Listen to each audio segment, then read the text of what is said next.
All licenses po, Senator Tulfo, Cancelled, canceled po effective December 31. So clear tayo dyan. Okay. Maliwanag po yun. At Okay. ang totoo po, Senator, meron na pong mga voluntaryo nagpapakansela ng lisensya Very good. ngayon. Opo. So wala po ang GL ha. Opo, Ulitin ko for the wala nth po. time. Deklarado na Now, po yun. anong klaseng auditing ang ginagawa niyo po? How many POGO workers, yung mga legal lang, meron sa Pilipinas ngayon? 31,000 po 31,000. as of July. Okay. Pero as of this end of August po, reduced na po dahil may Ilan na po? tumulat na po. Mga Ngayon ilan po? 28,462 na lang po. 28,000. Let's say 28,000. Anong pong klaseng accounting ang ginagawa niyo para ma-ensure itong lahat ng mga workers ng POGO by the end of this year mapapalayas na po sa Pilipinas?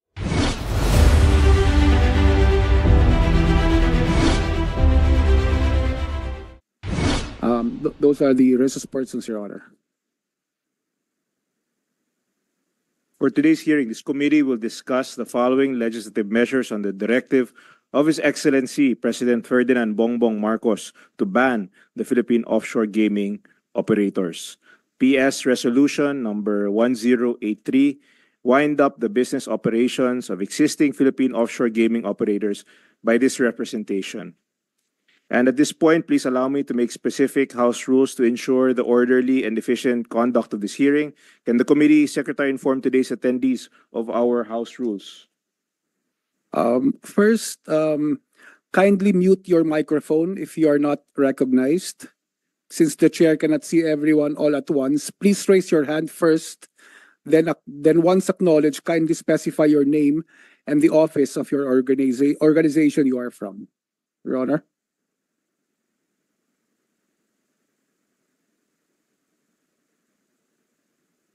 Before we start with our session, allow me to take this time to thank everyone for joining us today as we discuss the resolution filed by this representation on conducting an inquiry on the implementation of the President's order of directing the PAGCOR and all concerned agencies to wind up the business operations of existing Philippine offshore gaming operations, or POGOs. The POGOs have been in operation since 2003 but only gained prominence and proliferated recently. Currently, there are only 42 remaining licensed POGOs. At this point, it cannot be emphasized more that the POGOs have evolved and ventured into illegal activities detrimental to our society and must be curtailed. Early today, the President Anti-Organized Crime Commission has confirmed that former Mayor Alice Guo, who has been linked to illegal POGO activities, has been apprehended and is now under the custody of Indonesian authorities in Jakarta, Indonesia. This is a welcome development, and I commend our law enforcement agencies and all agencies actively involved in our fight against criminal actors and enterprises. Nakasuporta po tayo sa utos sa layunin ni President Marcos na ipasara ang mga POGOs. And aside from getting a commitment from PAGCOR that they will not allow POGO operators or any similar entities, kailangan din nating siguraduhin kung paano nito maapektuhan ang ating ekonomiya, lalong-lalo na po ang mga Pilipinong nagtatrabaho sa POGOs. Dito sa Senado, kailangan natin siguraduhin na magiging maayos ang implementasyon ng pagpapasara sa mga POGOs upang walang Pilipino ang maagrabyado. From January to June 2024, POGOs generated an income of 3.7 billion pesos and remitted 1.2 billion to the government for the implementation of the Universal Health Act, Health Facilities Enhancement Program, and the attainment of Sustainable Development Goals. Apart from this economic contribution to the national government, PAGCOR recorded that 5% of POGO employees are Filipinos. Sa pagpapasara ng mga POGOs, kailangan natin mabigyan ng kasiguraduhan na may trabahong naghihintay sa mga displaced Filipino POGO workers. Mayroon ba tayong plano para sa mga Pilipino POGO workers na mawawalan ng trabaho? In connection, we should also ask into the possibilities of repatriation and deportation of the 95% foreign POGO workers. We should further ensure that we will be employing a sound transition approach. Another major concern is the implementation of the President's orders. On the implementation of the President's orders is the strategy for the seized assets and properties. We should follow how the government could utilize these assets for the benefit of the Filipinos. Under AFASA, which this representation sponsored and championed, physical assets such as buildings, vehicles, and money seized from scammers who are deemed involved in economic sabotage may be used for law enforcement expenses and victim protection. Given these projected challenges to the implementation of the winding up of the POGO operations, let us start the discussion on how we go about it through legislation. So at this point, I'd also like to ask if, may I ask the other senators present if they have any opening statements prior to our discussion? I don't have an opening statement, Mr. Chair, pero gusto ko sana magtanong na agad, if you don't mind. Yes, at this point, may presentation. Or, Since at this point, I don't think there's any presentations, Senator. So at this point, we can, yes, you may start your questioning. thank you, Mr. Chair. The President has spoken during his SONA on July 22nd, wherein he said, wala ng POGO by the end of this year. And he received a standing ovation. And I, for one, isa sa mga tumayo at pumalakpak, kumanga. Pero it seemed to me na parang niloko si Presidente. Parang iniscam, binudol si Presidente. Kasi nga po, ang pagkakaalam ko, meron pa rin POGO. Ang nangyari, yung POGO, binihisan lamang. Kumbaga, nakasuot ng puting t-shirt, binubad yung puting t-shirt, pinalitan ng pulang t-shirt. At yung sinabi kong binihisan lamang POGO, ipinalit sa pangalang IGL. So, meron pa rin POGO. So, bakit ganun po yung nangyari sa atin na parang naloko si Presidente? Or the President was ill-advised pertaining to that? Even while we speak, patuloy pa rin po yung pag-operate ng POGO dyan sa Asiana JX Tower. The name of that operation is 12 Stars International Gaming. They occupy the 5th up to the 11th floor of that building. Yung 7th and 8th floor, nabigyan po ng license to operate through the what we call IGL, Internet Gaming License. Yun po yung cover-up. Yun po yung bagong bihis. Now, yung 6, 9, 10, 11th floor ay illegal ang operations. At yung 11th floor ay meron daw pong PAGCOR satellite office doon. So, maybe our resource persons from PAGCOR can answer that question. Oh, sir. Mr. Tenko, sir. Hi, good afternoon, Your Honor. Senator Tulfo. Una po gusto ko lang liwanagin. Hindi po nabudol ang Pangulong Marcos doon sa sinasabi niyo. Dahil noong pong 2023, matapos pong ma-discover noong July 2023 ng PAGCOR yung 278 pong may lisensya noon, ay hindi na po involved sa gaming ang himigit kumulang sa mga 255.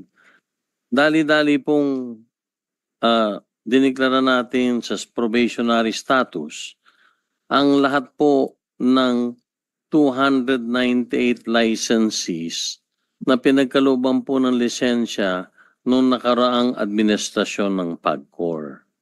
So from 298 po, Mr. Senator, bumaba po ang numero sa 46. And sa paglilinis po nung 2023, para ma-distinguish na po yung tinanggalan na po ng lisensya, ang rinibrand po namin pangalan noon ay Internet or IGL na po noon. So 2023 po yon. So Internet, opo. 2023 po yon. Okay, sir. So, So, ang every now and then, opo. I will interrupt you para Opo. mapabilis tayo dahil 3 o'clock meron kaming plenary session. Senator, if I can be, I would just like to recognize the presence of our colleague, Senator Win Gatchalian. Thank you. Please proceed. Kasi po, sabi nyo, merong IGL. So, Opo. ina-acknowledge nyo na merong IGL. Opo. Ano pong pinagkaiba ng IGL sa POGO, sir? Nung po kasing inabutan ko po nung nag-assume ako ng office ng August 2022, ang pangalan po nila lahat nun ay POGO.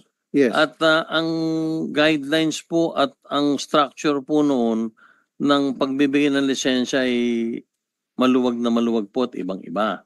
Kaya po, nung pong July of So, 2020... sir, sorry, sir. Opo. Ano pong pinagkaiba ng IGL sa POGO, sir? Same po ang operation niya. The same operation. Opo. So, ibig sabihin, may POGO pa rin po through IGL. Opo, nung So, 20... meron pa. Sinabi po ni Presidente, total ban sa POGO by the end of this year. So, hindi po nasunod yung sinasabi ni Presidente. Opo, ngayon po dahan-dahan ng inaalis. Binigyan po tayo ng Pangulo ng direktiba na hanggang katapusan na lang po ng taon. So, ibig yung sabihin, sir, apat- sa opo. katapusan ng taon, totally wala ng POGO, wala ng IGL. Wala na po. Opo. So, wala ng IGL. Wala na po. Meron pong, ngayon po, No, kanina... gusto ko lang maging clear. So, hindi wala na pong IGL. Kasi Wala na itong IGL, sir, dito po nagtatago itong mga POGO using this IGL business, parang business processing center sila. Using this business scheme na IGL sila pero POGO. So, I just want to make it clear.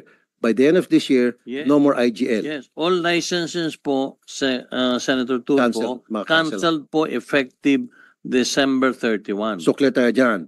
Okay. Maliwanag po yun. At Okay. ang totoo po, Senator, meron na pong mga voluntaryo nagpapakansela ng lisensya Very good. ngayon. Opo. So, wala na pong IGL, ha? Opo, Ulitin ko for the wala nth po. time. Deklarado na Now, po yun.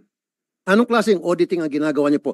How many POGO workers, yung mga legal lang, meron sa Pilipinas ngayon? 31,000 po 31,000. as of July. Okay. Pero as of this end of August po, reduced na po dahil may Ilan na po? tumulat na po. Mga ilan po?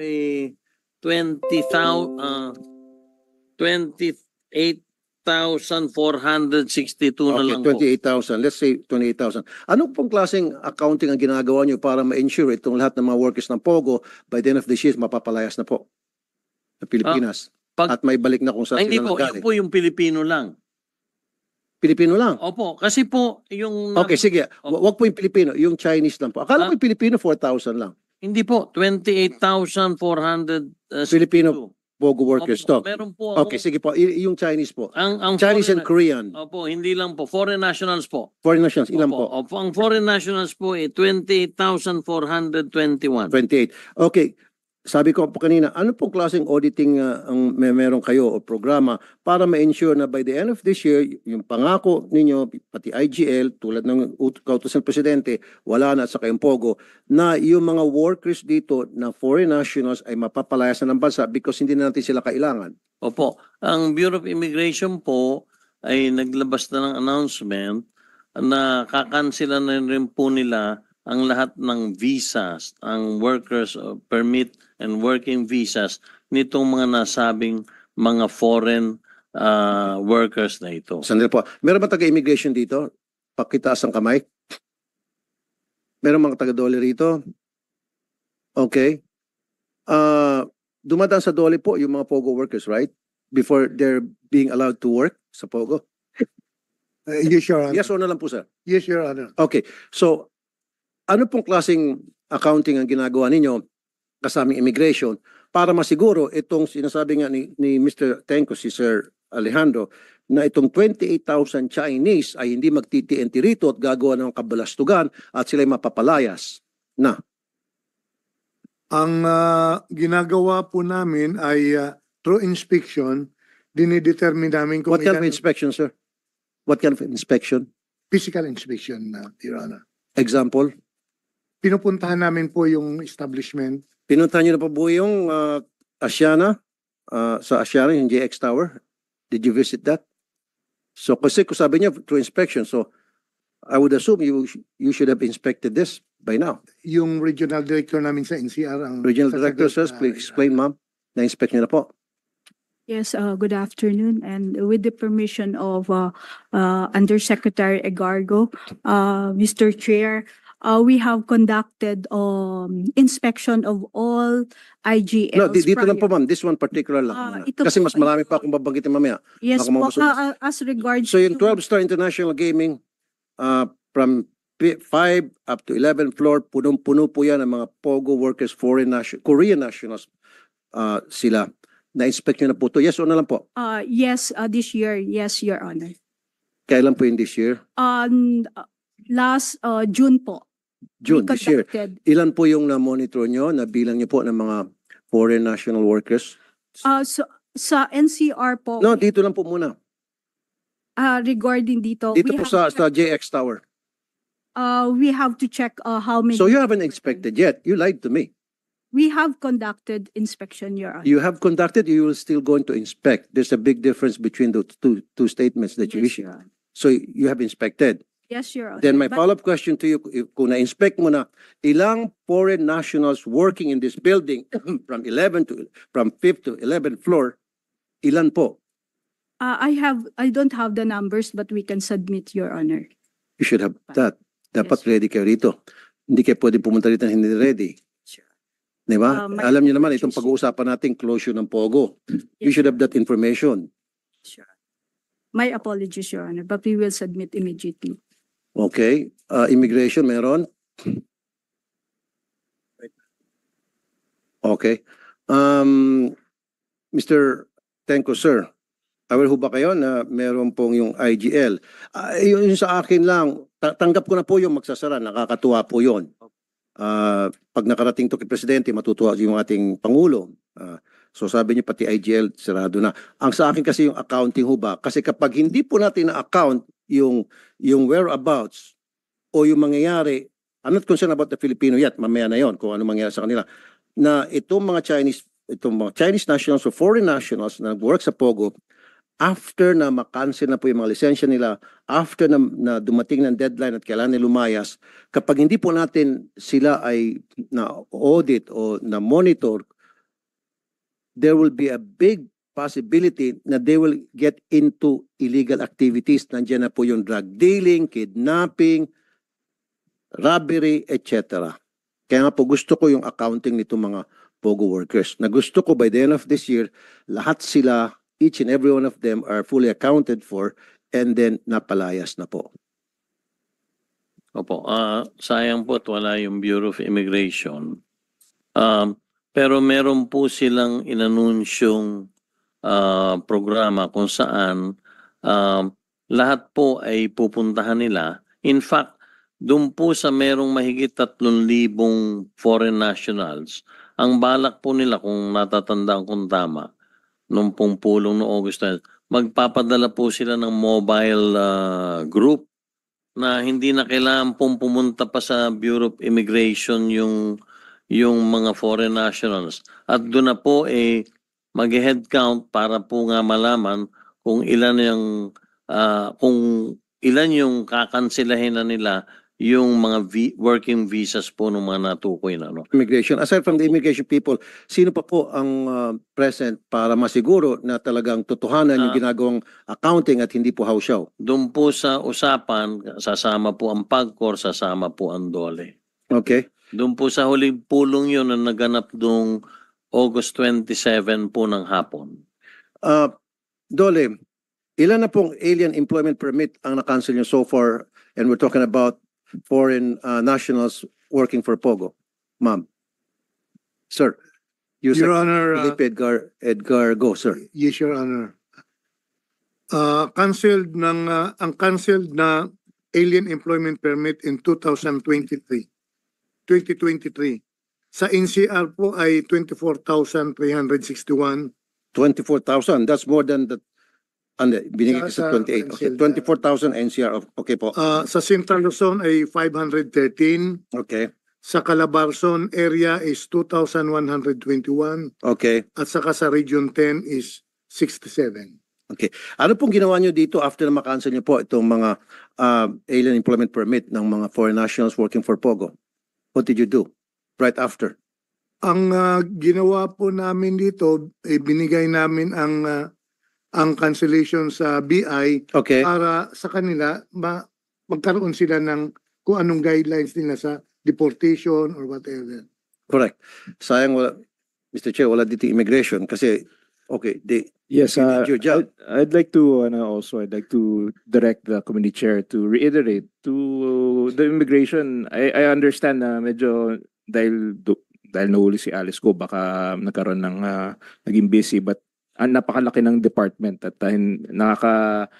nakakalungkot lang at hindi sila nakapagdala ng kahit isang representative. Napakalaki ng Bureau of Immigration. So please, I instruct the committee to please tell them that they must send a representative. Kung hindi makakarating yung original invitee, magpadala naman sila ng representative kasi nandito kaming lahat at ano ba naman na magpadala sila ng isang representative. So I feel offended na hindi man lang sila nakapagdala ng isang representative dito. So for the next hearing, let us reiterate that. Thank you. Ano naman, salamat Mr. Chair. Dito naman kay Mr. Tenko. Mr. Tenko, sabi niyo ilan po mga Pilipino nag-work sa Pogo? Halos 1:1 po yun. So mga ilan po approximately? Mga 30. Ngayon po ay may natitira pa pong 28,500 more or less. Kasi nga po, a few months ago, meron po tayong nababalitaan na nare-raid mga Pogo hub, right? Para bang pinagsasampal tayo sa muka left and right na itong mga Pilipino na nahuli sa Pogo, pinakakawalan agad at binibigyan pa ng ayuda.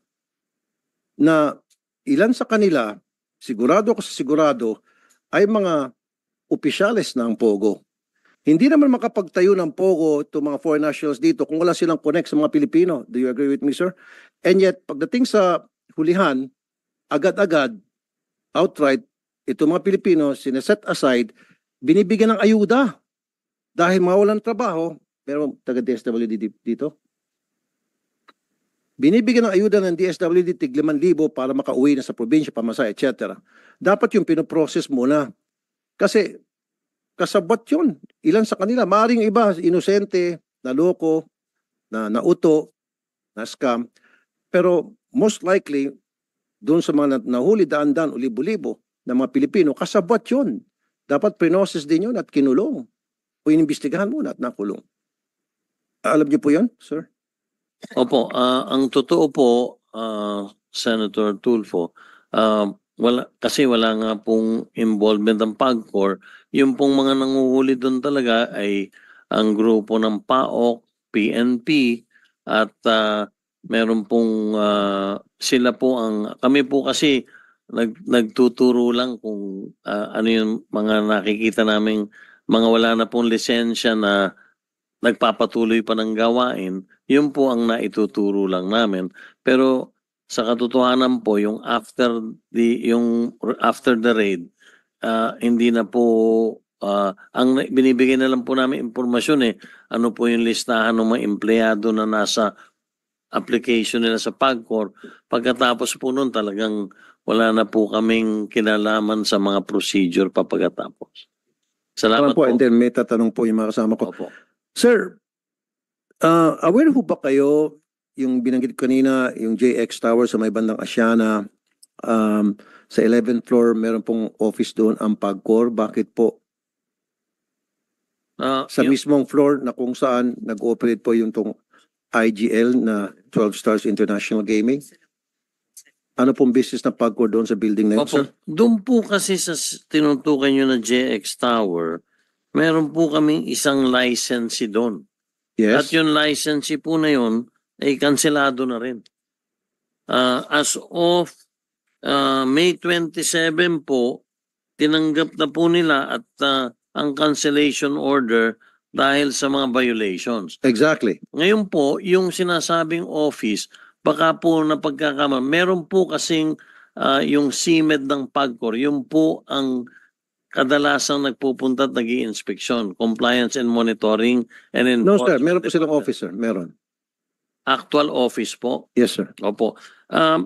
Doon po, kung yung tinutukoy nyo yung nandun sa 11th floor, 8th floor, kansilado na po yun noong May 27 po. 2024. Received na po nila yung cancellation. Yun nga po, cancellation. Pero prior to the cancellation, so binigyan ng license ang isang IGL mag-operate, Opo. aka Pogo or Pogo, aka IGL.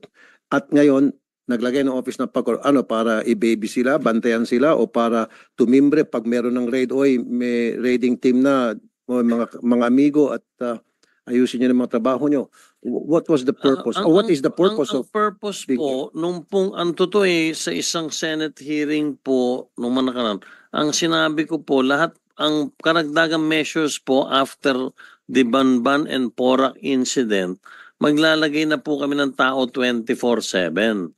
Kaya po, Senator Tulfo, yun po ang naging dahilan kung bakit po itong mga inspector namin ay nagrekomenda sa amin ng 9 violations po nung nasabing kumpanya. And they had recommended to us that the license of the said company be canceled. So nung pong ika-27 ng Mayo, nito pong taong ito, meron na pong tinanggap na cancellation order. Kung maalala nyo po, napatapos kami maglinis, nag-umpisa po kami 46. Nung naghigpit na po ngayon po yung 41 na lamang. So meron na po in the last 2 months, 5 kaming kinansila muli. So kasama po itong tinutukay niyong kumpanya sa may cancellation order po sila nung May 27 po. At ito po ay sa pamamagitan ng inspection reports at monitoring reports ng PAGCOR team na nandun. Sir, Opo. ito lang po yung sa akin, maganda po yung mag-inspect kayo periodically. Mas maganda kung random o surprise inspection. The mere fact naglagay kayo ng opisina doon na kung saan may mga nag-operate na mga IGL o Pogo aka IGL, hindi po maganda sa pandinig ng tao, hindi po maganda sa tingin dahil ang dating noon parang nagiging kolektor yung mga tagapagko doon. Sir, let me just finish. Kolektor para sa lagay. Nag-gets nyo, sir? Umuo si Ma'am, si Attorney Fernandez. Therefore, you should never, ever, ever put up an office to a facility that you know ay illegal ang operation, na yung ilan doon, illegal ang operation, at 2 lamang doon ang nabigyan ng permit. Kasi nga po, sir, ang dating noon, again, for the second time, para sa mga tao, para sa mga asset namin, nag-report sa amin, is kaya naglagay noon PAGCOR para masiguro na tama yung magiging koleksyon ng kolektor. So dapat, ang ginagawa ninyo, random inspection, surprise inspection. Hindi na po kayo maglalagay ng opisina sa isang nag-ooperate na Pogo na alam natin na illegal. Ulitin ko ulit, sir. 5 to 11 floor ang iniukupa nitong 12 Stars International. 2 floor lamang doon ang may lisensya at legit, yung 7 and 8. Yung 6, 9, 10, 11, illegal na po yung mga operation doon. Lahat ng klaseng illegal activities nandoon na, pinasok na nila. At doon sa 11th floor, nandoon po yung opisina ng PAGCOR. Kaya sabi ko, hindi dapat kaya naglalagay ng office doon. Kasi nga po, it's a big insult not only to PAGCOR but to the Filipino people na nandoon yung PAGCOR sa harap-harapan, pinapanood lamang, pinapabayaan lamang ang pag-cooperate ng illegal activities sa 4 na floor sa isang building na kung saan nabigyan ng permit yung 2 floor doon ng may-ari ng mga floors na nabanggit ko. Diba, sir? Opo, patitinan ko po yung sinabing office. Pero yun nga po, yung random inspection po kasi, ang nagiging problema po din nung nakaraan, Senator, pagka nagra-random inspection, nakapagtatago sila at nakakapag-ano. Kaya po binarapat na namin. Ito lang pong mga... Kaya po siya nakapagtatago kasi merong timbre din. Ibig sabihin, merong tao sa loob ng Pogo na friendship na ng mga taga-PAGCOR. You agree with me, sir? Patitinan ko po yun. Yun. I'm not saying that ng tao sa PAGCOR ay corrupt. I'm not saying Opo, that, sir. Please, patitinan po natin, don't get me wrong. Senator. At gusto ko lang pong ulitin na dahil lang po dun din sa PAGCOR monitoring team na yon ay nagkaroon nga po ng closure order. Okay, sige po. At least malaman lang po ninyo, Senator, na ito po yung yung ibig sabihin ko po sa pamamagitan po ng rekomendasyon nila, yun po ang naging base ng management ng PAGCOR para po isara yung nasabing facility na yun as of May po 2024. Okay, last na Salamat. naman po. Opo. Nag-request po kayo ng exemptions sa 12 special class of BPOs. Tama?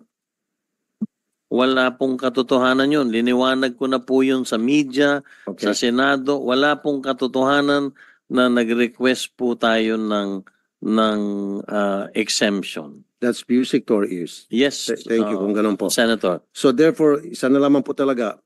2021 core report, 2.97 billion ang collectibles. And then 2022 score report, 48.2 million collectibles dapat ng PAGCOR. Na-collecta ho ba ito sa mga POGO? Ito po yung naiulat ko na rin sa Senate Committee hearings nung pong nakarang administrasyon yun at lahat po ay ginawa na para hanapin yung mga nasabing kumpanya na yon. Hindi na po nakita ang mga nasabing kumpanya na yon. Apparently, nung pong pandemya, Hindi na po nakita yung nasabi mga kumpanya na yon. Siyempre po, meron mga incorporators doon. Hindi yung pa pwedeng habulin yung mga nakapaalam doon mga incorporators?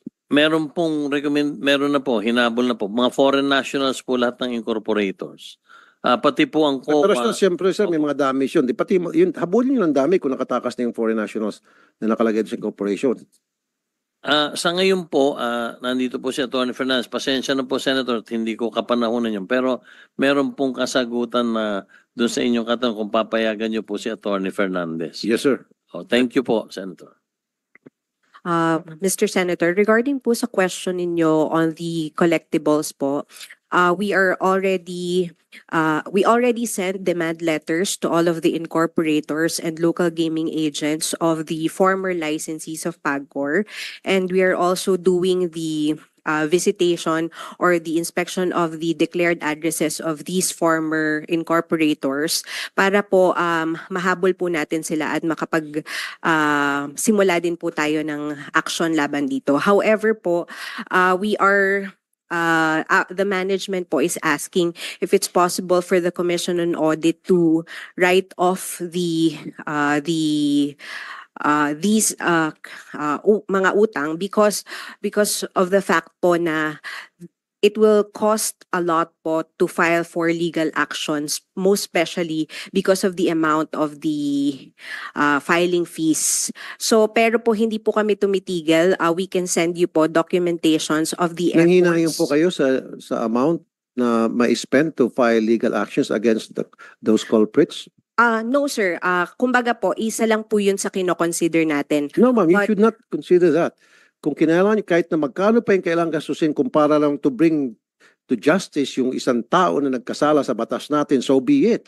Yes, sir. We will Never, do that, you're sir. an attorney, you should know better. Yes, sir. We will do that, sir. Thank you. And lahat po ng mga efforts para po matagpuan yung mga incorporators ay ginagawa po para po mahabol po. The reason why I said that, ma'am, yung sabi ko mga dami, although mga ano lang, mga security guard, mga siguro kasambahay nila, kaibigan, kailan pa rin sampahan ng kaso nang sa gayon it will serve as an example para yung mga iba matututo na uy, ayoko dahil kapag tumakas tong amo ko na ginamit lamang ako pala makukulong. No sir, hindi po ako pipirma dyan.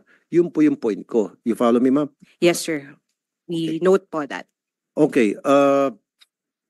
Alam niyo ba itong tinatawag na integrated game resorts and casinos, Mr. Tenko, sir? Yun po yung mga IR na nandito sa Okay. kapiligiran natin. Yun Okay, po. without mentioning Ay, hindi po, the name of wala the po. casinos, alam niyo ba or bantayan niyo po ito kasi naka-receive ako ng Intel report na ito po yung papasukin later na mga POGO na sila ay sa umbrella ng license nitong mga integrated game resorts, papasok sila doon at doon sila mag-ooperate ng internet gaming nila. Yan yun, babantayan natin. Pero between me and you, Senator, mahirapan po siguro mangyari yun. Wala pong mahirap, wala pong imposible sa PAIRA. Money talks, di po ba? Babantayan na lang po natin. Thank you, sir. Salamat Thank you, po. Mr. Chair. Thank you, Sen. Rafi. At I have some questions. Una po, kasi nung in-announce po ni President Marcos nung 3rd week of July sa SONA natin na by this year, dapat mag-wrap up na po ang POGO operations. Kaya gusto ko rin malaman na since that time, ano po ang mga accomplishments ng PAGCOR at ano po ang inyong timeline para at least matupad po yung pangako ni or Opo. yung utos ni President Marcos.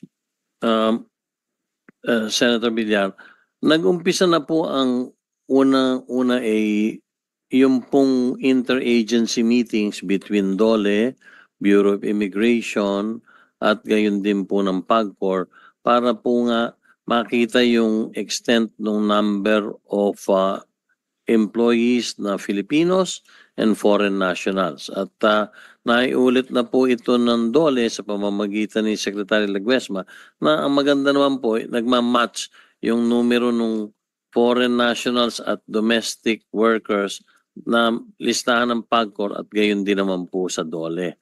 So doon po, nagpatawag po kami ng meeting sa lahat ng licensees. Uulitin ko lahat. Yung po kasi tinutukoy na IGL, hindi po namin pwedeng patawag yung POGO dahil wala na pong lisensya yung mga yun eh.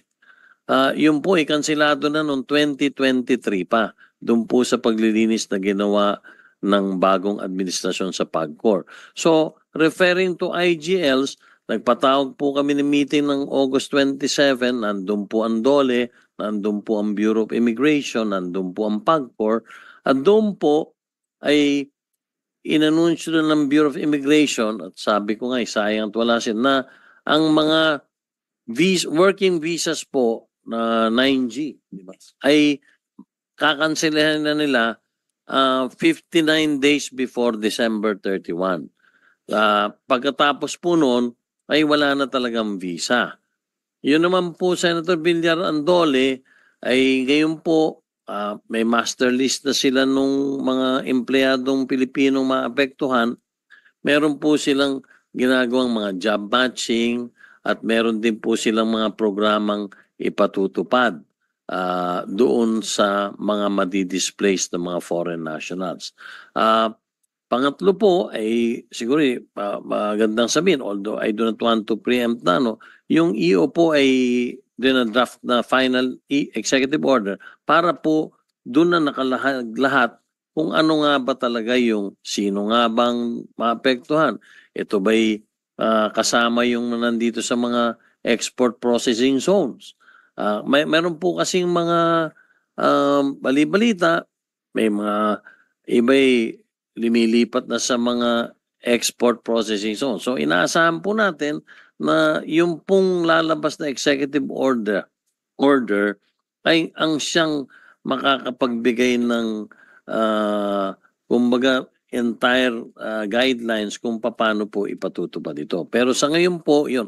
Ang maganda pong balita na gusto ko ring ipaalam na sa inyong komite, meron na pong ilang mga kumpanya na sumulat na po sa PAGCOR at voluntaryo na ganito kaaga pa lamang ay nagsabi ng sila'y magwa-wind down na quietly, slowly.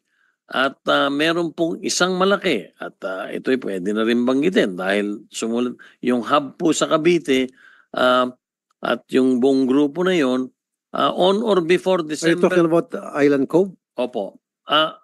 On or before December 15, ang commitment po nila sa PAGCOR, mauuna po silang magsara na at bubuksan na rin.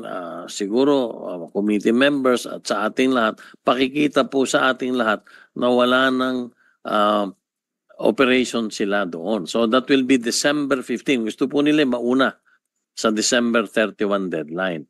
So, bukod po doon, nabawasan na rin nga po yung numero. 2 months after the SONA, we had 46. Today po, we only have 41. That means, 5 na po yung wala roon. From 46 nung SONA, 41 na lang po ngayon. So 5 na po yung kinansila namin because of numerous violations. So, Sa panig po ng PAGCOR, Senator Villar, naniniwala po ako na walang magiging problema in terms of us canceling all the licenses. Pero uulitin ko nga, ang talagang malaking hamon nito, tulad po ng sinabi ni Senator Raffy Tulfo earlier, malaki pong hamon nito talaga sa Bureau of Immigration, gayon din po sa law enforcement agencies. Dahil nabanggit ko na po ito ng ilang pagkakataon sa ibang mga hearing dito. Ang paniwala ko po, talagang yung mga iba dyan, patuloy pa rin masakit man sabihin, patuloy na mag-ooperate illegally. Kaya kailangan talaga rito tulong natin lahat hanggang sa local government official. Tulad po nung nahuli lamang nung weekend sa Lapu-Lapu City, lumalabas po dun mukhang merong ilan doon sa mga foreign nationals doon ay galing sa Banban Tarlac. So sila po ay nahuli at ang ginawa po nila, hindi na sila nagtayo ng sarili nilang hub. Inupahan na lang nila yung buong resort. At kompleto na, may kwarto na, may function rooms na. Doon makikita nyo, puro makeshift operation sa lahat ng function rooms. May tirahan na sila sa hotel. Meron na silang kusina, may kusinero. Kompleto din po sila. Kaya talagang ang malaking hamon po rito, binanggit ko na rin to kay Senator Gatchalian ng mga after the SONA, ang magiging malaking hamon po talaga rito sa ating mga law enforcement agencies. Dahil ako man personal na naniniwala na magpipilit dahil ayaw po, pati PAOK po sinasabi to, hindi po talaga babalik na yung mga ibang foreign nationals dyan sa kanilang mga bansa dahil takot sila na pagbalik doon talagang hahatulan sila ron ng mabigat.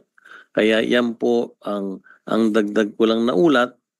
Meron na pong ilang sumulat sa amin. Kaya nga po yung ding numero ngayon ay 28,000 na lamang dahil sa nung SONA po yun halos 30 plus thousand. Simulat na po sa amin at pwede nang kansilahin yung mga PAGCOR work permits po nung mga nasabi yun. So, sa side po ng PAGCOR, tuloy-tuloy po ang pagmamonitor namin at sa tulong po ng alang ehensya ng gobyerno ay hopefully yung ating mga kababayang Pilipino na tatamaan nung closure ay matulungan po rin na magkaroon din ng ibang pagkakataon na makapaghanap buhay sa ibang industriya. Yun lang po, Senator. Salamat, Chairman, sa update. At mamaya pag-uusapan natin kung ano pong plano ng gobyerno sa mga madi-displaced na workers ng POGO. Dahil marami rin, mahigit, ilan ang binanggit niyo po kanina? 28,000. Ang lahat-lahat po nasa kulang 30,000 po. 30,000. Officially yung nasa amin. So, medyo kailangan talaga pag-usapan yan. At Officially marami po yun. So, Opo. alam po yun. At Senator Villar, nagmamatch po yung record namin sa record ng DOLE. At, Doon sa official number na yun po. At gusto ko lang i-clear,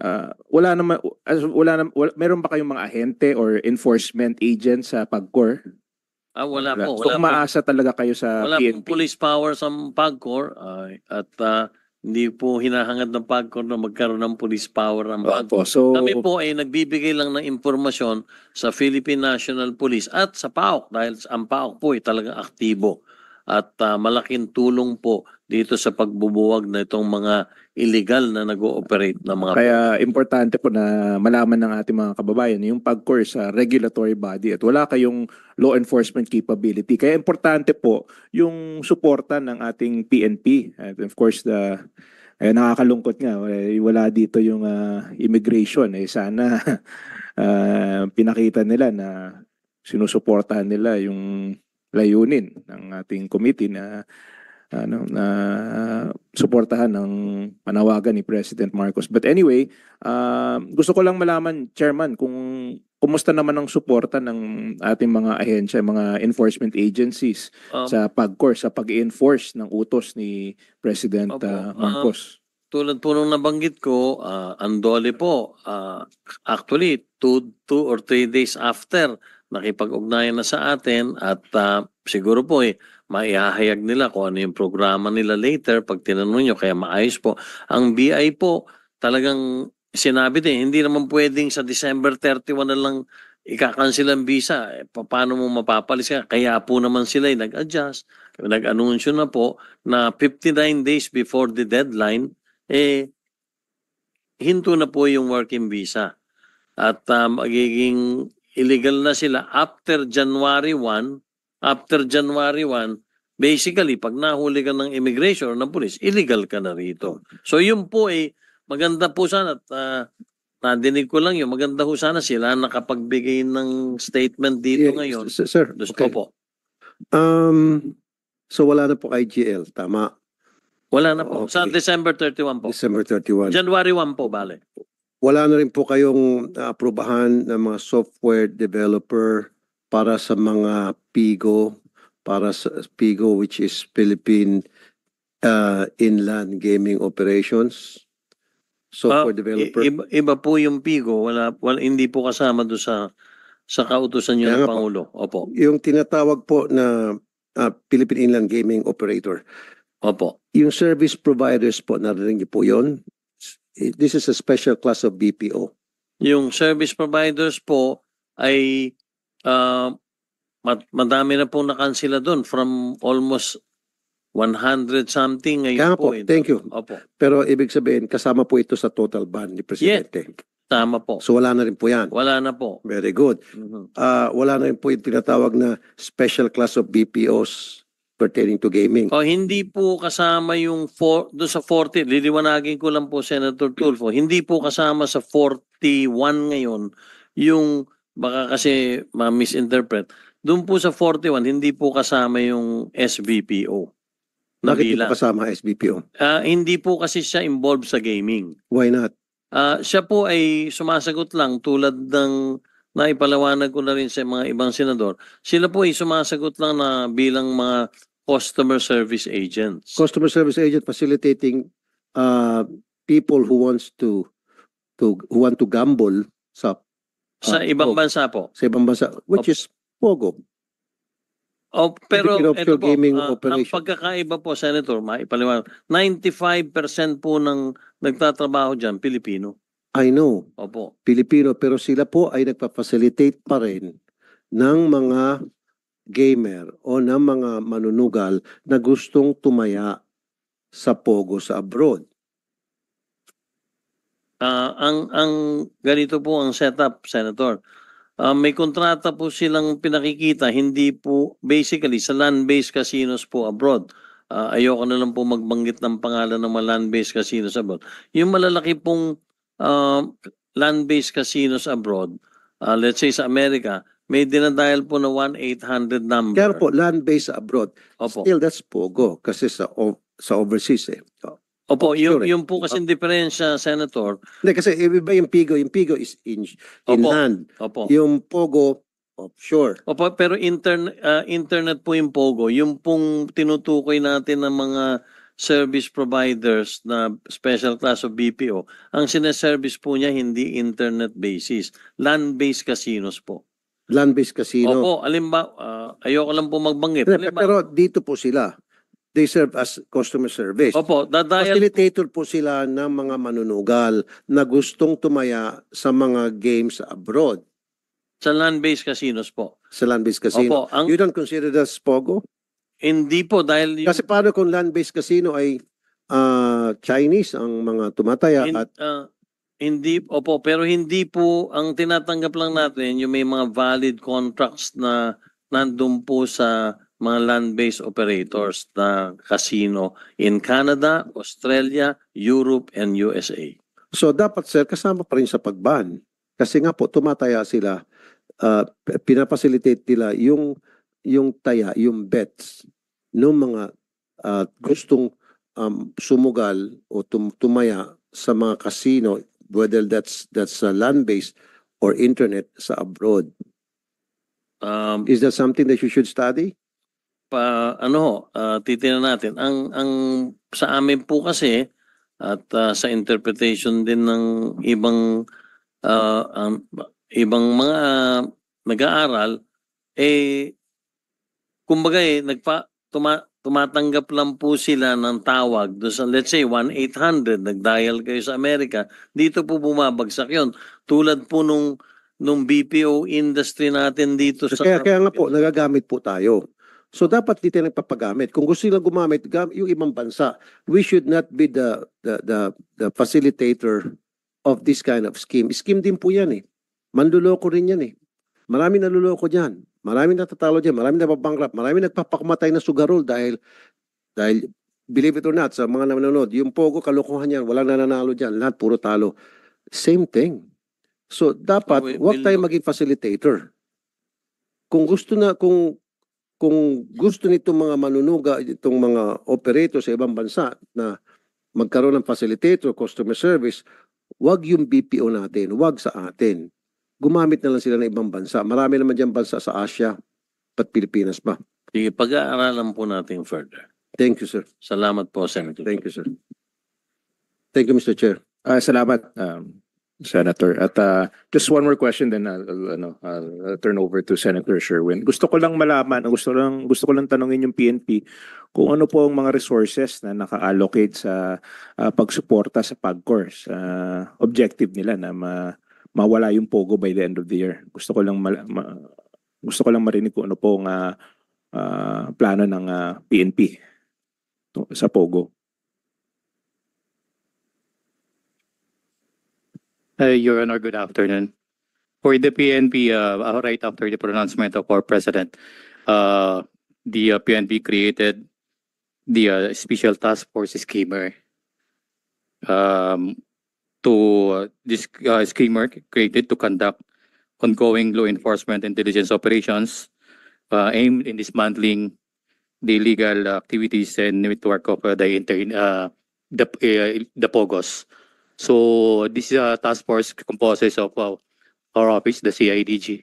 We have also the ACG and the ACG, the WCPC, the anti-crime group, and then the intelligence group. So ito yung sir yung mga units sir na mabibigay tulong doon sa lalo sa pagkakandak ng law enforcement operations. Meron po kayong task force. Yes, sir. Sino po yung head ng task force? The head of task force sir, is our deputy chief for PNP for operations. Nandito ba siya? Nandito po. Sana sa susunod na hearing pwede siyang pumunta dito para at least ma-explain niya, ipakita niya kung ano pong mga plano nila. Siya naman yung head ng task force dahil gusto ko rin malaman kung ano pong baka hindi sapat po yung suporta ng PNP sa mga plano ng PAGCOR. Importante yan dahil wala talaga silang resources para ma-enforce yung utos ni President. So sana po if I can direct the Secretariat to please invite the head of the task force for the anti-Pogo. Please. At this point, I'd like to give my colleague a chance to ask his questions. Medyo malapit ng 3 o'clock, but I'd like to give you, sorry, I'd like to give the opportunity. Thank So you. I recognize Senator Gatchalian. Thank you, Mr. Chairman. Maraming salamat sa pagtawag nitong pagdinig. Mr. Chairman, I was reading the resolution, and the resolution calls for an inquiry in aid of legislation on the implementation of the President's order directing the PAGCOR as well as other relevant agencies to wind up the business of POGOs. And so yun po yung topic natin ngayon. So umpisahan ko ho doon dahil yun po yung ating pag-uusapan. So I want to ask PAGCOR, and I heard several replies from Chairman Altenco. Meron ba hong formal document that the executive, whether the president or PAGCOR, na ginawa para parang may roadmap or may plano kung paano po i-wind down itong Pogo sa atin? Dahil admittedly marami talagang dapat tignan, no? From employment to immigration to even property prices or property real estate, tinitignan din yan. So meron bang isang dokumento na naglalahad kung paano po i-wind down itong Pogo sa ating bansa? At naintindihan ko kaya si Presidente nagbigay rin ng 6 months para masigurado natin na planchado, no? planchado at maayos yung pag-wind down ng POGO sa ating bansa. Meron bang ganong dokumento? Senator Gatchalian, kasalukuyan po sa pagkakaalam ko ay binubuo na yung executive order. And ayoko lang pong i-preempt sila. Kaya ayoko din basta sumagot din. Hindi ko din alam po yung magiging laman ng executive order. Pero sa akin pong maliit na pagkakaalam ay baka po itong buwan itong September ay lumabas na ito. So doon po siguro yun po lang ang maisasagot ko kung may dokumento na formal na ipinagkaloob or pinarating na sa amin or sa iba't ibang ahensya ng gobyerno. So, ang magiging umpisa, parang may movement na, no? Yung pagsasara, narinig ko kanina sa inyo na may mga voluntary nag-closure or voluntary na nagwa-wind down. At mga nakakausap ko rin, marami ako nakakausap sa villages na yung mga bosses nito mga POGO nag-umaalis na o na hindi na nila rini-renew yung kanilang mga lease sa mga bahay, no? So informally may mga ganun akong naririnig, pero yung formal document will come in the form of an executive order. Opo, sa akin pong pagkakaalam lang, I'm not preempting the office of the pero meron pong ilalabas pong executive order, Senator Gatchalian. At narinig ko rin kanina na nagkaroon na kayo ng interagency meeting or interagency meeting. No? Meron po. Kasama po ang Department of Labor and Employment, Department of Justice. Kasama din po ang Bureau of Immigration, tsaka PAOK and the Philippine National Police po. Okay. Naganap po ito, kung di po ako nagkakamali, mga mid-July po siguro. At ito po ay presided po ng Executive Secretary. Kanina, narinig ko rin na itong interagency meeting, ang isa sa mga kinalabasan nito ay itong pag-cancela ng mga visas. Tama po ba? Opo. Bureau of Immigration. Opo, yung sabi ko nga po hindi ko lang sayang at wala sila rito at ayoko naman pong sa akin magmula yung polisiya nila. Pero noong August 27 po kasi nagpatawag po ako ng pulong ng lahat ng may lisensya. At nakarating naman po lahat ng current licensees. Doon po sa pulong na yon, nandun po ang DOLE, Asik J, ang nandun ka Ma'am Dr. Mambi, nandun po ang Bureau of Immigration at nandun po ang DOJ na pinangunahan po ni Yusek Jesse Andres. At nandun po ang PAOK, nandun din po ang PAGCOR. So doon po, Senator Gatchalian, liniwanag na hiniling ko namin sa kanilang lahat, o baka meron ba kayong gustong mga pagliliwanag na o may mga bagay-bagay na gusto kayong imungkahi or itanong, doon nga po inanunsyo ng Bureau of Immigration yung pagkakansela po ng mga 9G visas.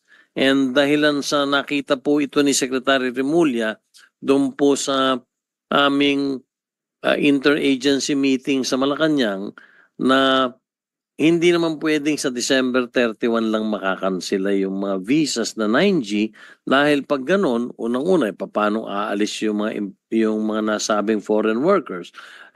Kung 30,000 tao yun, yun lang pong flights na kailangan i-book and whatsoever. Kaya po, minarapat po nila Senator Gatchalian na 59 days prior to December 31, meron na pong cancellation. At meron din po silang programa para hindi na po dumagsa lahat sa Bureau of Immigration Office. Ang kanila pong ginawa ay ang kanilang minungkahe, magkakaroon po sila ng mga mobile teams kung saan basta 3,000 tao o 3,000 pataas na foreign workers ang nasa isang kumpanya, ang Bureau of Immigration po ang pupunta ron para maghapon or ilang araw yung processing ng cancellation po ng mga nasabing 9G visas. So yun po ang inanunsyo doon. Muli, humingi ako ng paumanhin at sinabi ko to, sana ngayon nandito sila para mas maganda't naipaliwanag po nila. So gusto lang namin linawin, so pag-cancel ng visa, ibig sabihin ba nito mapapaaga yung pag-alis ng mga pogo dahil wala na silang trabahador diba? So gusto namin linawin yan dahil kung wala silang trabahador, then bakit pa sila? Para sa akin, the earlier the better, no? Para by batch po. Senator Gatchalian, pwede pong makapagpaliwanag si Attorney Fernandez kung mamarapatin nyo. Mr. Senator, based on our meeting po, batches po muna nila to gagawin. So tama po kayo, maari pong mapaaga yung pag-alis po ng ibang parts po ng operations po ng offshore gaming license, ng internet gaming licensees natin. So initially po, there will be a voluntary processing of downgrading of visas.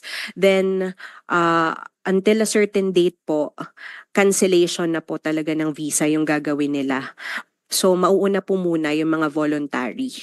Then nakikita po namin na through that process po, liliit na rin po ng liliit yung operations nila bago mag-December 31, 2024. So ang possible scenario, may mga yung actual physical wind down, mag-uumpisa siya ng October. Hindi Yes. sabay-sabay of course, no, dahil nga in batches. Makikita na natin na may physical wind down sa mga pogo starting October. Ganun yung makikita natin. Yes, sir. Okay. Thank you, Attorney Chairman. Senator Gatchalian, dagdag ko lang po.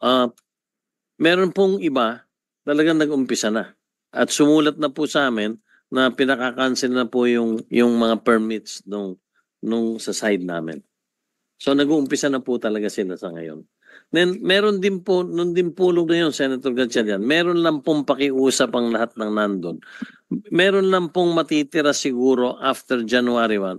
Yun lang pong mga accounting department, yung pong logistics department. Pero yung total gaming operations po, zero na po by January 1. Yun lang po. Thank you, Chairman. Nakita ko kasi dito sa Indatos na nakuha namin na ang foreign workers is about 22,000, no? More or less. No? At nakita ko rin sa DOLE, binigyan kami ng DOLE ng information na ang workers permit is about 43,000. No? So in AEP, in Alien Employment Permit. So lumalabas halos mga 21,000 ang discrepancy. This is based on our research and the records provided to us by the different agencies. So, unahin ko muna sa DOLE. Tama po ba na outstanding AEP sa POGO, yung mga nagtatrabaho sa POGO, is about 43,000? Yung aming datos po ay kinukuha namin maliban sa aming physical inspection para magtugma yung aming data kung ano ang data ng PAGCOR, yun ang ginagawa namin. Ngayon, ilan po ang outstanding? Sa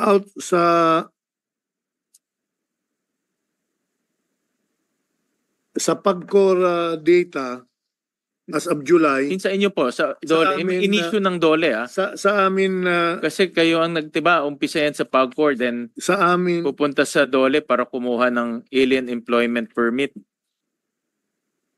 sa amin sa DOLE ay as of 2023 42,733. As of 2024 15,819. Okay. Yung isa lahat-lahat po yun. So as of 2024, 15,819. so bumaba na siya. Opo. Okay. Bumababa na. Okay. And then, tama po ba sa PAGCOR is Dito sa records ko, it's 22,000. Sa pagko. Sir, based on our records po sa declared foreign nationals po ng licensees, as of August 2024 po is 26,421 po. 26,000. So may discrepancy pa rin. May discrepancy pa. Diba? Kasi kung may discrepancy, ito po yung pwedeng scenario na nagtatrabaho sila sa ibang mga lugar o lalo na sa illegal pogos. Kasi kung nasundan ho natin, ninahuli sa Cebu, marami ho doon ay galing sa Galing ibang sa Banban. pogo. Galing sa Banban po. Galing sa Bamban, galing sa Porac, galing sa iba-iba, no? At yun rin na nakita ng PNP na umiikot lang sila, no? Ang pinapatanong ko nga ngayon is may hawak ba silang dokumento? Dahil kung may hawak silang dokumento, lalo ng AEP, ibig sabihin ginagamit nila yung AEP sa isang pogo, lumilipat sa ibang pogo, pero buhay pa yung dokumento, no? Buhay pa yung dokumento. Kagaya ngayon, meron tayong discrepancy. Yan na makikita natin na nag-i-stay sila, nanatili sila dito sa ating bansa gamit ang legal na dokumento, pero hindi naman sila nagtatrabaho sa legal na aktibidad. Opo, Senator. Sa ngayon ang aming ginagawa, ang na-issue namin na AAP sa mga IGLs ay kinonsider namin as them expired at pinababalik namin sa kanila yung ID na in-issue namin para sa ganun ma-account namin ang movements nila. So itong discrepancy nakikita natin ngayon, so ibig sabihin, Attorney Jessa, may nagtatrabaho sa mga pogo na walang AEP. Sir, I think po, we will check po with DOLE, sir, kung paano po yung nangyari ngayong 2024, kung may mga na-cancel na po sila, but ginagamit pa rin po dito. Kasi sir, based po dun sa mga naging meetings po namin, may mga kinancel na po at hindi na po ni-renew. So supposedly, sir, hindi na po rin nila gamitin yun dun sa kumpanya. We will check po kung paano po nangyari yung discrepancy po na dito sa numbers. Punto natin, pag na-cancel itong mga dokumento, iba yung na-cancel, iba yung sinusurrender eh. At iba yung sinusurrender, iba yung umuwi. Diba? Kasi in some of our hearings, nakita namin, kinancel nga, pero hindi naman sinurrender. Yung tao nasa labas pa rin. Tapos, ang problema, itong tao, hindi naman umuwi rin. Diba? Nandito pa rin siya. No? Yun nga po ang Yun ang problema tanong namin sa DOLE, sa PAGCOR. Kahit sa- na-cancelin natin yung dokumento, anong assurance natin na mauuwi rin sila sa kanilang pinanggalingan? Yung unang-una, dito po tayo sa na-canceled alien employment permit. Ang na-cancel namin sa NCR as of 2023, 24,361. Ang Central Luzon, 513. Calabarzon, 2,121 at Region 10, 67. Ngayon, kung sila ay pinauwi ba o hindi pinauwi, ang aming sagot po yan, ibinibigay namin ito sa BI at sila ang nagpapasilitate ng pagpauwi at So, wala kaming data po, Senator, ng napauwi at sinong hindi napauwi. Basta yung amin, binibigay namin sa kanila. Proseso kasi mag-umpisa sa PAGCOR, pupunta sa DOLE at pupunta sa BI. Tama? Yung BI ang mag-i-issue ng visa para makastay. Diba? I mean, in simple terms, ganyan yung proseso. So, importante rin na makancel ng BI yung kanyang visa, correct? So, at pag na-cancel yung kanyang visa, dapat umuwi na siya dahil wala na siyang visa, no? Pero ang gusto ko lang i-point out na even ngayon meron tayong mga discrepancy sa records. Kaya yung iba, kahit wala ng working permit, pwede silang manatili dito at magtrabaho sa ibang lugar, diba? Ang problema ho kasi ngayon wala tayong kasama sa sa Bureau of Immigration, kaya hindi natin ma-validate kung ilang na issue na lang visa for now, no? Pero ang punto lang ho natin ay dapat makauwi sila. Ang Angulo makauwi sila, no? Yun po yung ating punto. At gusto ko rin malaman ngayon sa PNP, itong mga nahuhuli ngayon, no? Nare-raid ng PAOK kasama si IDG diyan, 'di ba? Pag sa raid, tama po ba? Anyone from PNP sa CIDG? Yes sir, kasama po sir ang CIDG. Itong mga tawag natin illegal, no? Itong mga illegal na ito talagang mag-ooperate at mag-ooperate sila dahil illegal sila no? Yan talaga ang kanilang mentality, mag-ooperate. Ngayon, ang gusto ko malaman rin, ano ang ginagawa natin, lalo na sa mga LGUs, para maging alisto sila sa pagpapasara at paghahanap nitong mga illegal. Dahil importante rin ang trabaho ng LGU Pero importante rin yung trabaho ng PNP on the ground. No? Kagaya yun yung example sa Lapu-Lapu, nakakapagtaka na hindi alam ng PNP local doon na merong ganong aktibidad. Diba? Dapat alam rin ng PNP ahead dahil alam naman natin na may ilan taon na rin pinag-uusapan ng ganito kung may mga telltale signs 'di ba?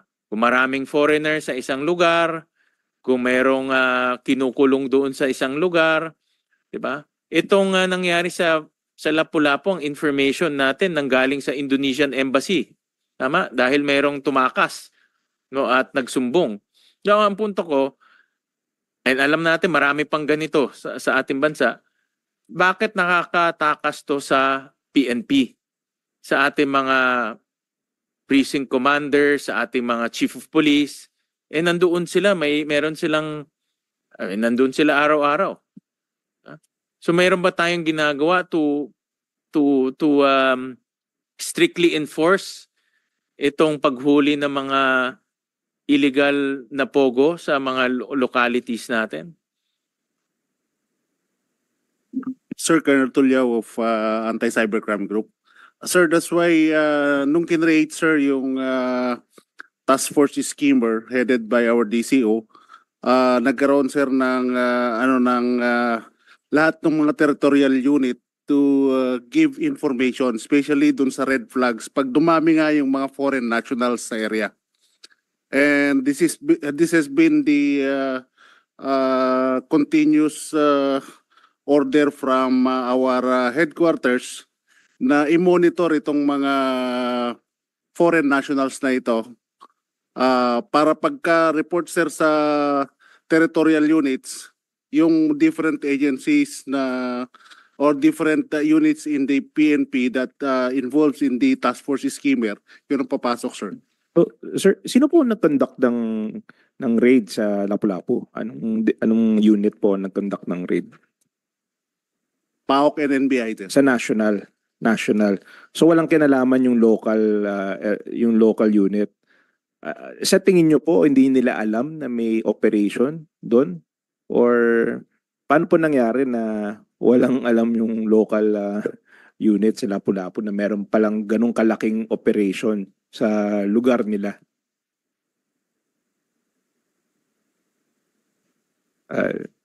May idea ba kayo kung I mean, tinatanong ko lang po kung may alam ba sila or sila ba nag-tip off sa national or kayo lang talaga or is it just the national solo lang sila sa pag-raid sa Lapu-Lapu? We have no idea sir. Kaya siguro sana sa susunod na hearing invite nyo naman yung head ng task force para ma-clarify yung mga questions ng komite. With all due respect sa CIDG, kaya siguro PAOK at NBI ang nag-operate nito dahil mahinala sila na yung local police kompromiso na. 'Di ba? Normally kasi sa mga ibang jurisdiction nakakasama pa yung CIDG sa ibang mga raid, alam ko Pero in this particular case hindi sinama So obviously may intelligence sila na kompromiso na yung police. Can I just acknowledge first our dear Senate President, Senate President Jesus Escudero? Please proceed.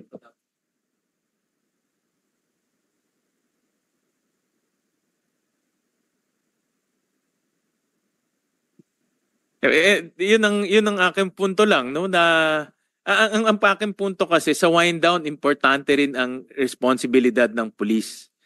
Dahil nakita natin na yung kahit na cancelin yung permit, kahit na cancelin yung working permit, pwedeng may possibility na maiwan sila dito at magtago.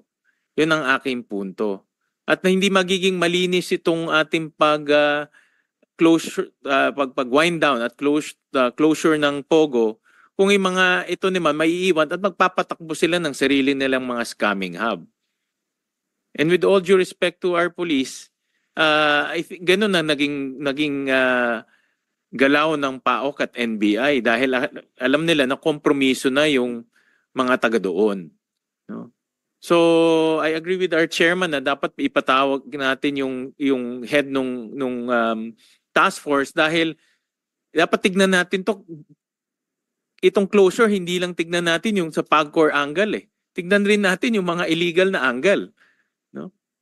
Dahil hindi lang dapat tignan yung 41 na may lisensya, dahil yun na nga, nagpadala na sila ng letter, nagsabi na sila na mag-wind down, pero yung estimate ng PAOK may 200 na illegal, hindi naman magpapadala ng letter yun eh. No, imposible magpadala ng letter yun. So kahit anong wind down natin dito sa kabila, pero kung hindi naman natin mahabol yung mga illegal, ganun rin. No? Nandito rin sila sa ating bansa. No? Yun po yung aking punto. No? At nag-agree po ako kay Senator Gatchalian. At kahit anong gawin ng PAGCOR, kahit anong i-cancel nila, kung marami pa tayong illegal, wala rin mangyayari sa utos ni President Marcos kung hindi rin natin tututukan yung pag-raid sa mga illegal. Gusto ko rin malaman from the PNP at sana kaya niyong sagutin ito. Base sa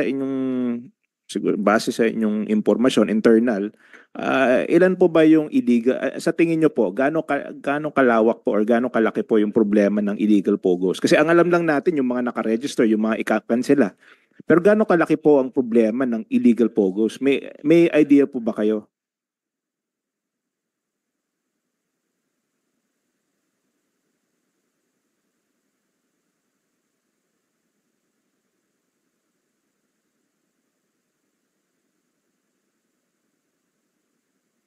Yes, sir. We have got with us the representative from the IDM, sir, based on the Pogo-related incidents, kung ganun ang pag-ano, sir. Kung Proceed.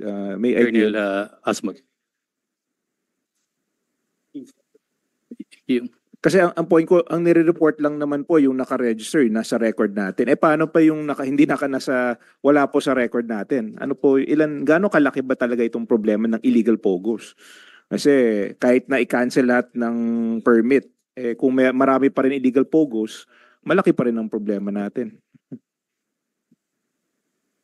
as to the yung binanggit niyo, Sir Chair, yung sa illegal pogos, wala pong idea kami kung meron. But yung based on the record, yung mga incident that transpired, Pogo-related incidents, sir.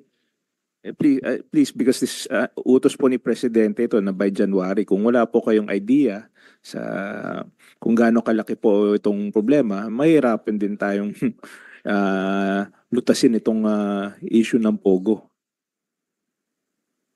So anyway, I understand wala po yung representative ng task force. So sa susunod na hearing, please, we will invite again the task force, and I expect that they will come here to support the committee. Mr. Yes, Chairman, please, yes. with your permission, Mr. Chairman. Yes. Just a reminder to our invited guests, sir, okay lang po naman na hindi dumating yung head basta makakasagot kayo. Pero pag hindi nyo kayang sagutin, hindi nyo kayang mag-commit, dapat nandito po yung head. So I will kindly remind you to kindly inform whoever is the head of this task force to kindly be present in the next hearing. And number two, sir, 41 yung inutusan effectively ng Pangulo mag-wind down. Kasi silang naman po yung legal eh. Yung illegal, kahapon, nung isang linggo, nung isang taon, dati na pong illegal yan at dati na po nyo dapat hinuhulian, di po ba? So ang wina-wind down lang yung 41, kung 208 talaga yan, yung balanseng mahigit kumulang 150, dapat po hinuhuli nyo na yun, di ba? Kahapon, nung isang linggo, nung isang buwan. Kindly give us an update as well next week. Kung ilan na ba dun sa 208 na yon? May listahan naman po ang PAGCOR, di po ba? May listahan naman po sila nung dating mga may lisensya eh. So kahit pa paano may mga lead po kayo dun. Yon, walang dahilan kung bakit magtatagal pa sila hanggang December 31. Tama po? Ang may karapatan lang magtagal hanggang December 31 ay yung 41. Would that be correct, sir?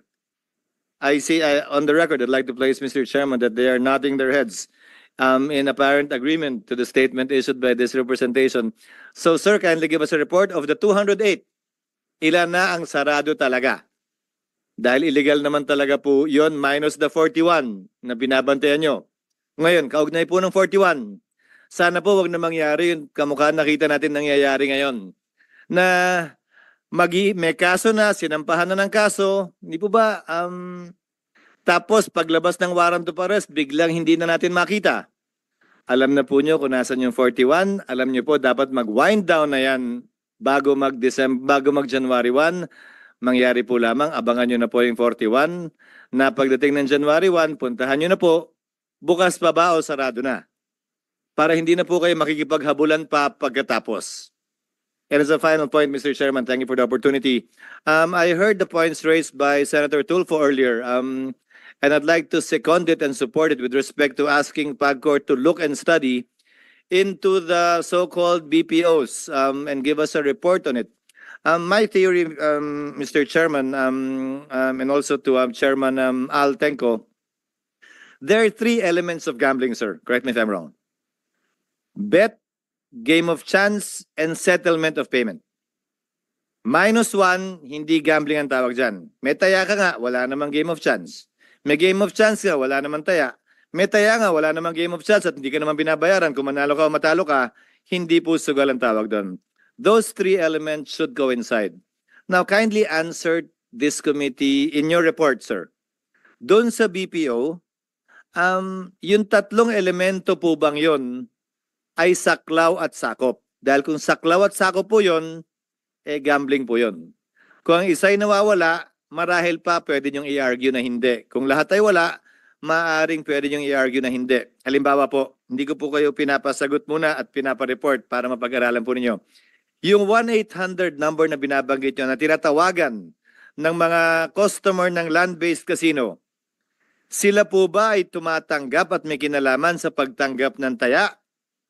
Opo o hindi. Sila po ba ay may kinalaman sa pagbayad kung mananalo o matatalo yung nagsugal? Sila po ba ay may kinalaman dun sa game of chance na nagaganap para malaman kung natalo ba o nanalo yung nagsugal o tumaya? Magdedepende po dun marahil yung finding ng committee ito kung yan nga ba ay game of chance o hindi at yan ba ay saklaw ng ban na binitiwan ng Pangulo o dapat isaklaw sa ban na binitiwan ng Pangulo o hindi. That would be all, Mr. Chairman. Thank you very much for the opportunity.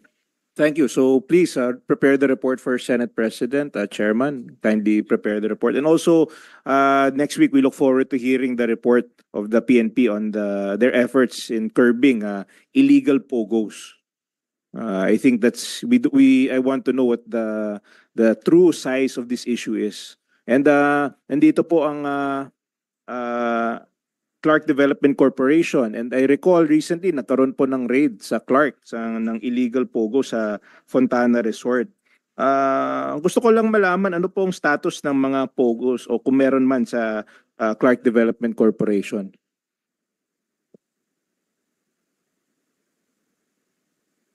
Thank you very much, Your Honor. Would like to inform this committee that immediately after the raid of Sun Valley Clark Pogo Hub in May 4, 2023, the Board of Directors of Clark Development Corporation already issued a suspension of the processing of all POGO applications. So simula po nung 2023, wala na pong pinaprocess. And there is only one POGO operating in Clark Development Corporation. It is Onyotech, but it is, I think, according to PAGCOR, it is a live streaming or a service provider. So yun lang po ang natitira. And immediately after the announcement of the President for the ban of the POGO, sinulatan po namin yung Onyotech. We reminded them of the instruction of the President. So yung kanila pong I was told this morning at yung tatlong foreign nationals na nagtatrabaho doon, umuwi na raw and they were directed to wind down operations until December 31 of 2024. Sila din po ay sinabihan na by December 31 of 2024, their authority to operate will be canceled and yung kanilang sublease agreement po ay hanggang December 31, 2024 na rin.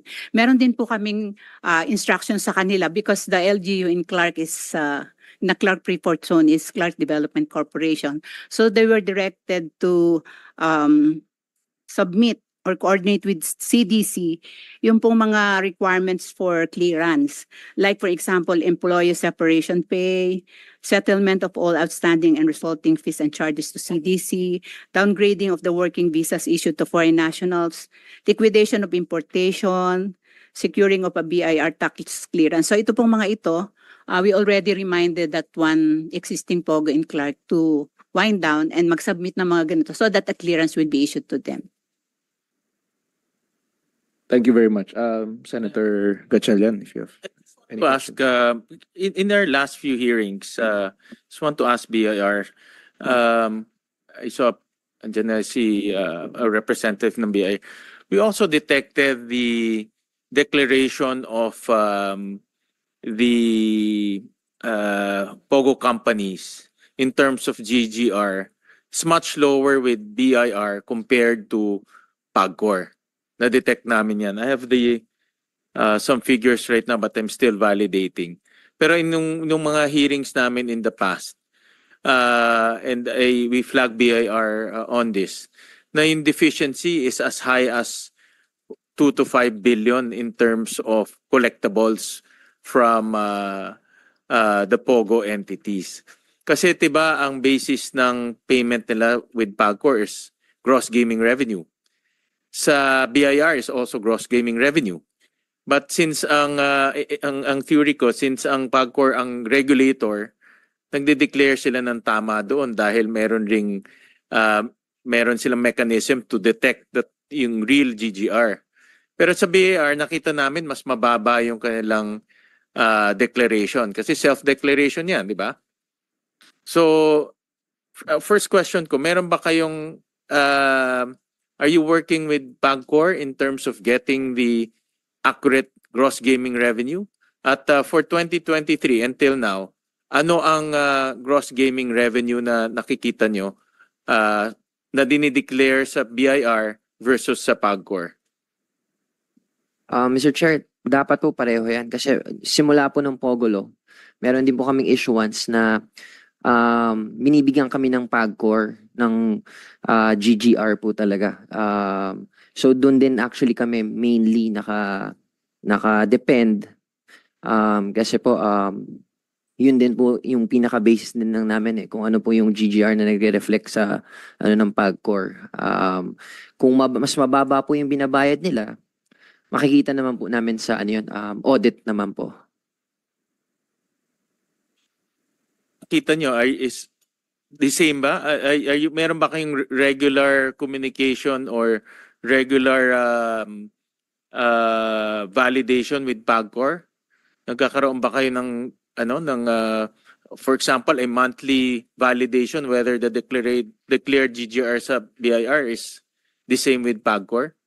Yes po, Mr. Chair. May certification po yan na galing. Okay, so magkano ngayon? This 2023, magkano ang GGR ng dineclare sa BIR? The double check ko, Mr. Chair. Pero ang ano kasi yan is, ang nakuha rin namin is per company na Ba't in GGR. total lang? Opo. In total. Ano hindi ni-clear sa inyo? 2023. Meron ka ba dyan data? Wala po right now. For Yung total 2024, data po meron ka na. dyan? 2024, hingi pa po ako, Mr. Chair. Hingi rin po ako. I-submit mo na lang sa committee. Just submit to the committee yung past GGR from in gross gaming revenue from 2024 all the way the last 5 years. Ang punto lang naman dito namin, nakita namin na ina-undervalue nila pagdating sa BIR. Nakita namin yan eh. At in-acknowledge rin yan ng BIR during our hearing. And this is in relation to the wind down. Dahil kung nag-wind down ka, may utang, paano mo habulin? Diba? Paano mo habulin? Habang nandito sila, dapat malaman natin kung mayroon silang arrears. I'm sure sa PAGCOR, accurate yan. Nakita namin accurate. Pero sa BIR, either hindi accurate o hindi nagbabayad o delay yung bayad. Diba? So habang nandito sila, nagwa-wind down tayo, tignan rin natin yan. Dahil pag umalis na sila dito, wala na tayong habol. Kagaya yung kanina nabanggit ni Chairman na iba wala na. Kahit anong letter of collection letter natin, wala tayong magagawa talaga. No? So submit to the committee so we can analyze that information. Yes, Mr. Chair. And ang punto lang naman ng committee is to make sure that the wind down is the wind down covers everything at maayos yung wind down natin. At yung wind down natin ay lahat ng mga aspeto nakikita natin at na-address natin, including tax collection. No, so that's why I thank the good chairman for calling this meeting because we're only looking at the 41 POGOs eh. But maraming facet pa yung POGO, pati yung mga illegal, pati tax collection, pati employment sa ng mga local kababayans natin, pati sa mga IPAs, no? Kasi hindi pa natin napag-uusapin yung IPAs, no? Sa CESA, sa iba pa.